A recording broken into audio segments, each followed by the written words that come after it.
Hello, fellow Rebel Capitals. Hope you're well. And I see someone got it right in the chat here. We were waiting on Josh. I don't know where he is. He's MIA. So we're going to go ahead and start the video. Anyway, we're going to just go ahead and dive right in. What we've got, a lot of inflation data from the United States. We're going to go into exactly what is happening.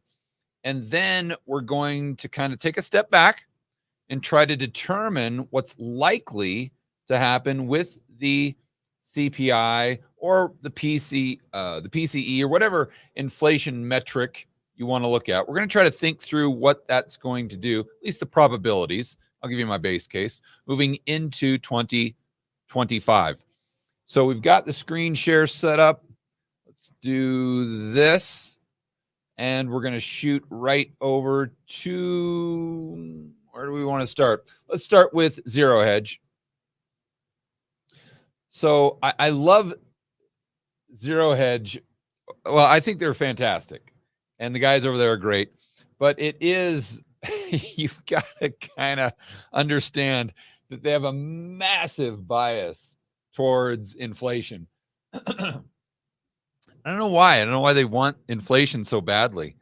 But whatever. They just do. So Fed's favorite inflation indicator, hotter than expected. Government handouts soar as savings slump.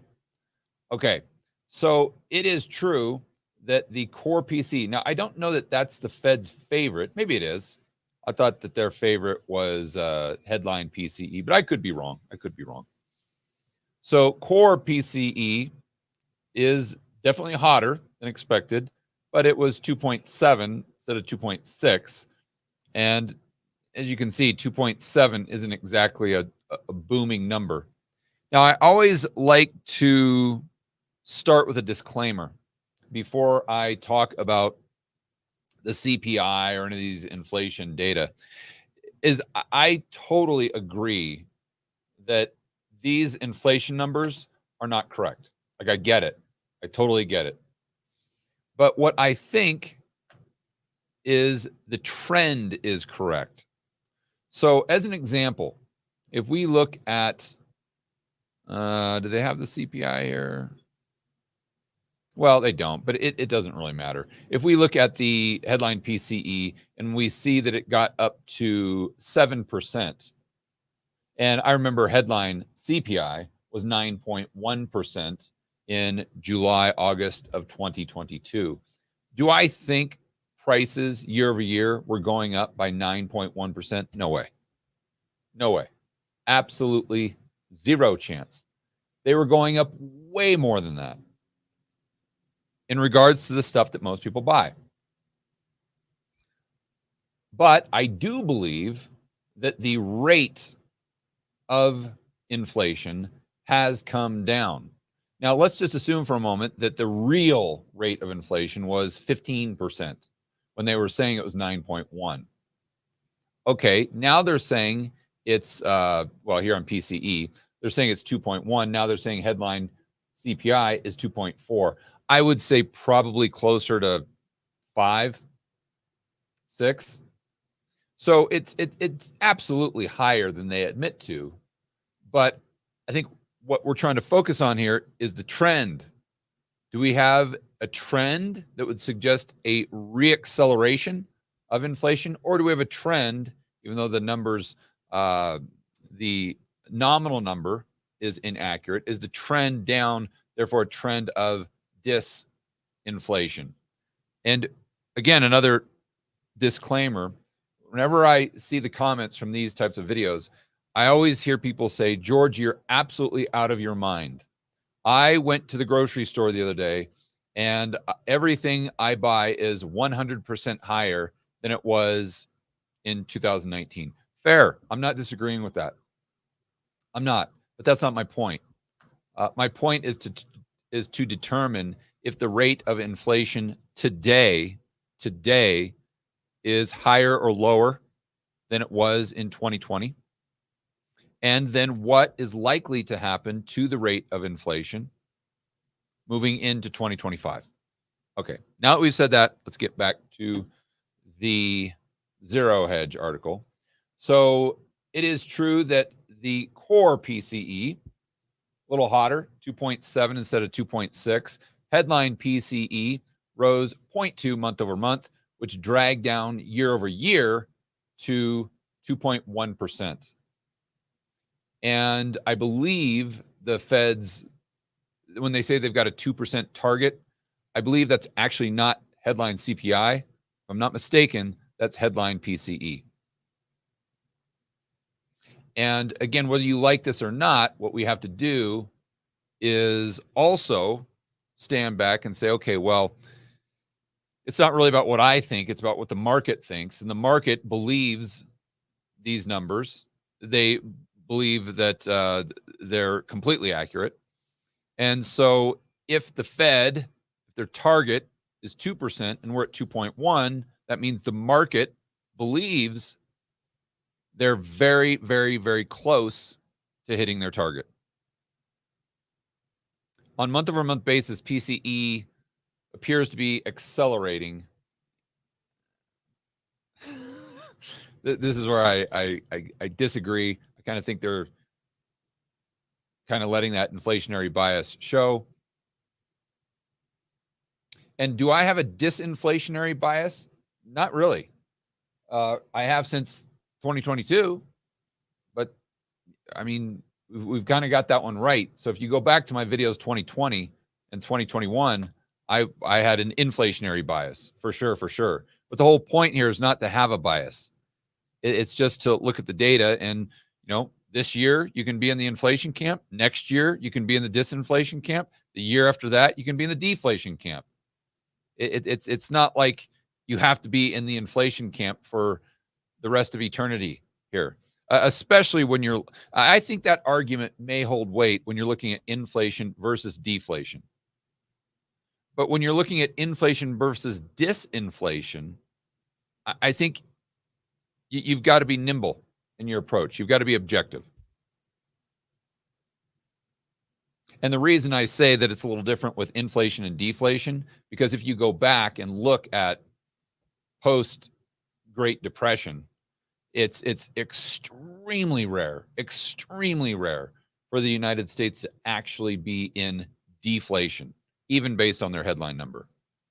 And I don't want to get too far off topic, but I think that has a lot to do with the minimum wage, unemployment benefits, Social Security, etc. Of significant note, they say cyclical inflation is awkwardly stuck, extremely high.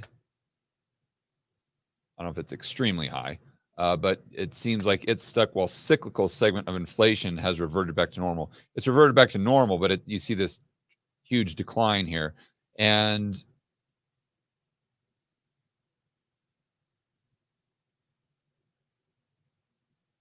I think they might have a typo here. Of significant note is the fact that cyclical inflation is awkwardly stuck high, while the cyclical segment of inflation, they meant to say acyclical. Okay, so they meant to say acyclical segment has reverted back to normal. Okay, makes sense. So here's where they're saying it's looking like this measurement of inflation is accelerating. It's up. Is it accelerating? I think the jury's out here, if we're going to be completely objective. And as you would imagine, they conclude by going over, just the government jobs, the government wages have gone up, and that's kind of artificially skewing the numbers high. Actually, Snyder did a video last night, I believe. I was listening to the podcast this morning. I was in the gym, and he made some great points. He did an analysis of GDP, and a good portion of the GDP, the 2.8% that we got yesterday, as a result of not just government spending, but government spending on war, on the military, which is like, yikes. Man, you want to talk about a misallocation of resources. Holy cow.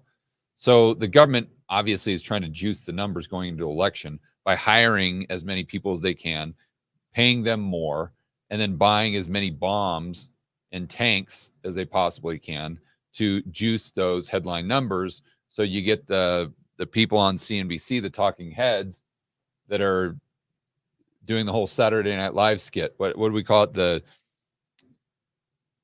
JIMP. And I'll let you guys, hopefully you remember what that stands for. That's it. I don't want to say it on YouTube because we'll get a strike. So I'll just pull up the meme real quick here. And then you guys, so whenever I say JIMP, you guys know exactly what I'm talking about. So this is the JIMP right here. I should do that. I should just do that look. I should try to perfect that in the mirror tonight and just pull that out. Whenever the people on CNBC just get totally euphoric. It's all about the JIMP is what they're doing. Okay, getting back to the Zero Hedge article.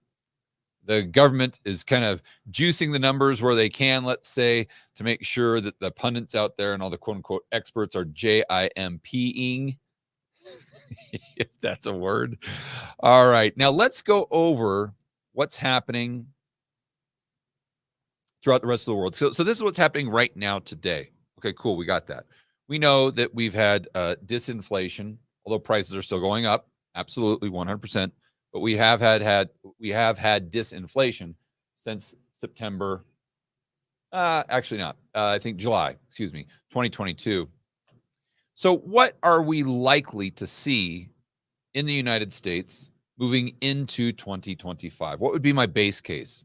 And again, there are no certainties. There are only probabilities. I want to make sure that's clear. But what I like to do is look at the reasons why we had inflation to begin with. So we talked about that on a video the other day. I think I actually discussed it on a whiteboard. So I won't beat a dead horse, but just very quickly, we've got they locked you in a cage. Okay, so they destroyed global supply chains.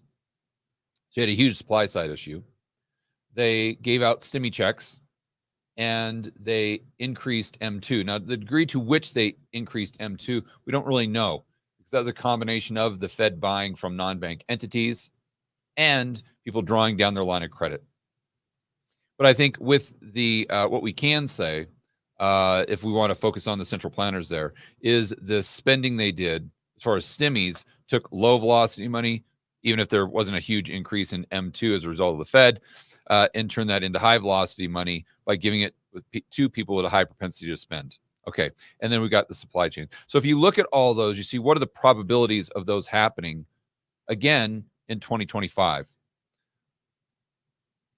I think pretty low. I think in order to get that, we'd need another, let's say, planned. I can't say that word on YouTube either. You guys know what I'm talking about. We'd need another. We'll call it the Klaus plan. We'd need another Klaus plan, playing puppeteer there, to lock everyone in a cage in 2025. And then we would also need to see the government spending focus more on stimmies instead of bombs dropping, because the bombs dropping really doesn't, if you've got $100 billion going to Zelensky, that's probably going to his Panamanian bank account.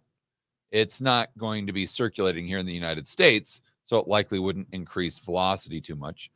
So then you've got M2, and right now the Fed's doing QT, so that's going to be a drag on M2. And then also you have the banks with bank credit almost flat. And I don't see how you get an increase of M2 that can lead to the types of inflation we saw in 2021 and 2022 without the banks playing ball. In other words, without the banks creating currency units. Because at the end of the day, they are the ones that are really in control of the money supply. Okay, so having said that, what I also like to do is look around the world and say, what's inflation doing in the UK? What's it doing in China? What's it doing in Canada? What's it doing in Europe? Because usually, if you go back to the 1970s, you see that there's very little variance between the United States and, let's say, the other developed economies. I guess you could throw Japan in there as an outlier, but let me show you what I'm referring to. So here is let's start with the United States. So the United States, and I try to do apples to apples for you guys, but it's a little tough with these charts. So let's try to just focus on 1990, because that's pretty much where we start there with the UK. And I think it's a little later than that in Europe. So 1990, let's just look for trends. We can see that inflation was pretty high, relatively speaking. It goes down, and then we have disinflation into, well, ironically, just before the GFC, that goes up slightly. And then the GFC puts the kibosh on that. And then we had more disinflation until we get to the cerveza sickness. Okay, that's the United States. So let's see what happened in Europe. We go back to 1990 or so, roughly, and same exact, I mean, it's not tied at the hip, but it's very, very similar. You don't see a massive divergence here. Where we do see that disinflation that we saw in the United States, we see that bump of inflation right before the GFC, and then we see massive disinflation to the point where looks like they actually had deflation in the middle 2010s, and then we see this big spike during the cerveza sickness. Now let's look at UK. Punchline, exact same thing. You may have had a little bit of an outlier here. I don't know if you had a big spike after the GFC like the UK did, but you see this disinflation, you see the spike before the GFC, you see this almost deflation, and then the big spike during the cerveza sickness, almost exactly. And if we pulled up charts of other developed economies, I'm willing to bet you would see something very, very similar. I'm talking about Australia, I'm talking about Canada. So what I'd like to do, in addition to that analysis we did a little earlier about what caused the inflation in 2021, 2022, let's look at what's happening right now as we speak with the inflation rate in the UK as an example. UK inflation. Now, this was from October 16th. So I'm not sure if they have newer data than this, but this isn't that old. UK inflation falls sharply to 1.7%, below Bank of England's target for the first time in over 3 years. So they're below the BOE's target right now, at least as of October 16th. Now, does this likely understate the inflation rate? Yeah. But again, we're looking for the trend, and we're looking for the numbers that will play into the decision-making process of the central bank and the marketplace as a whole. If we look at the Eurozone, let's see. Let's look at German inflation.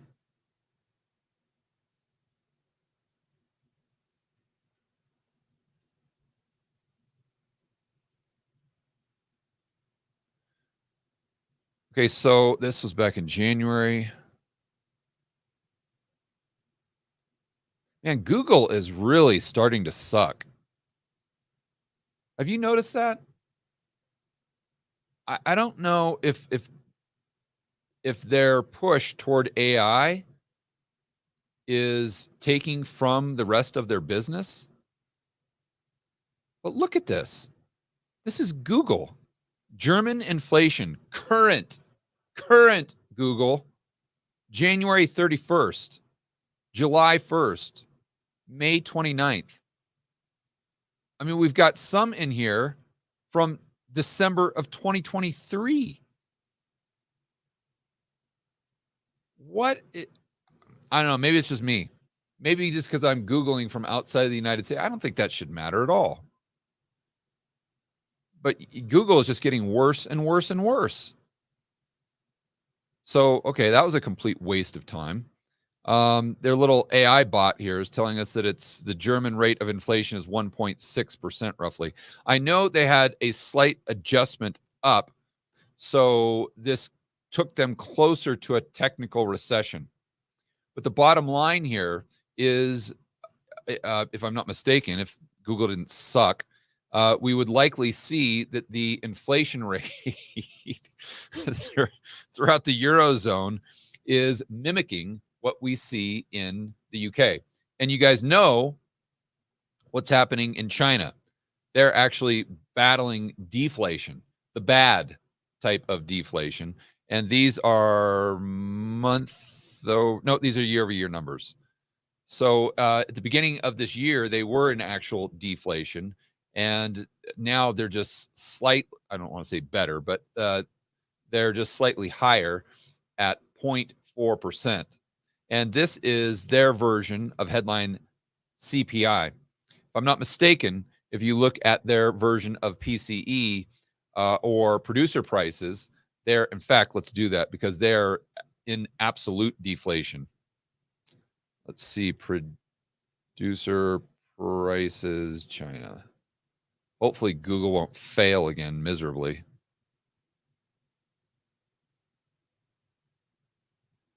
Ugh.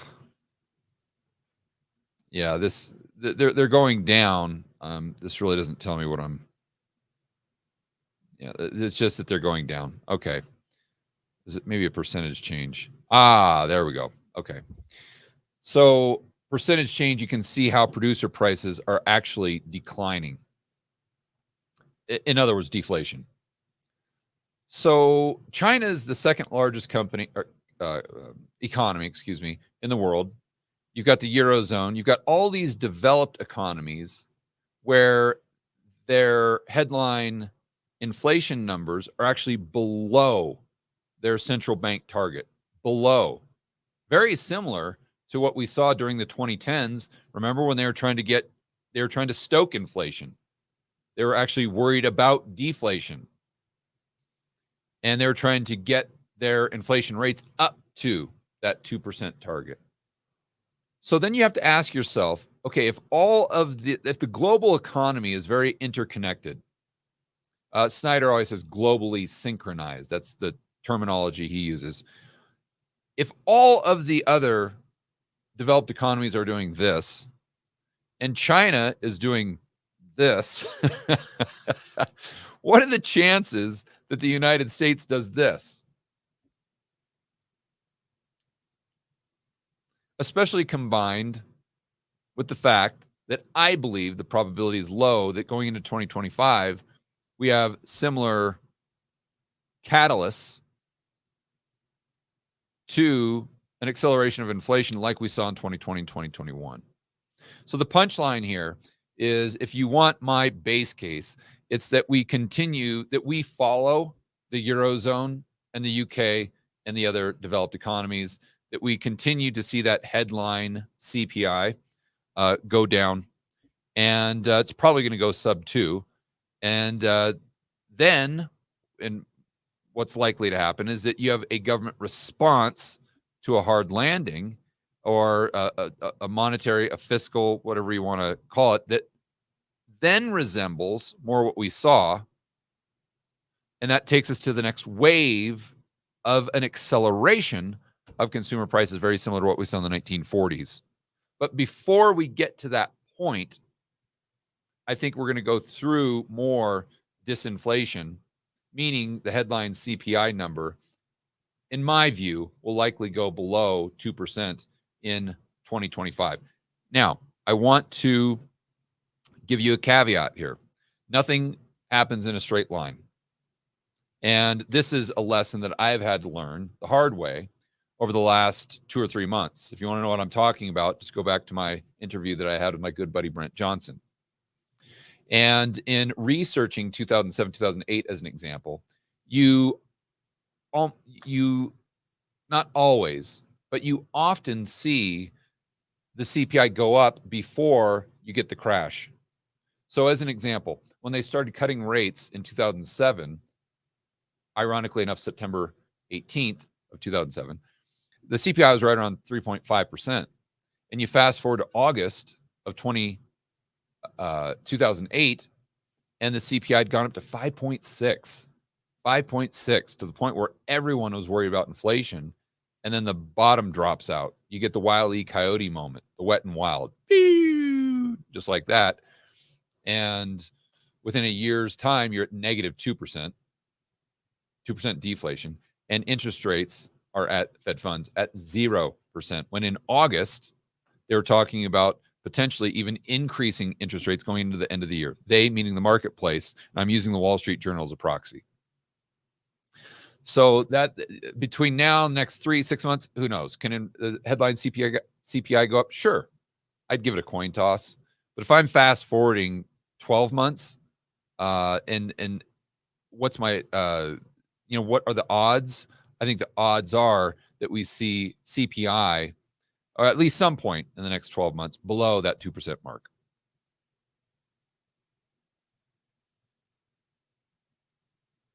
All right, guys, on that bombshell, enjoy the rest of your afternoon. As always, make sure you are standing up for freedom, liberty, free market capitalism. See you on the next video.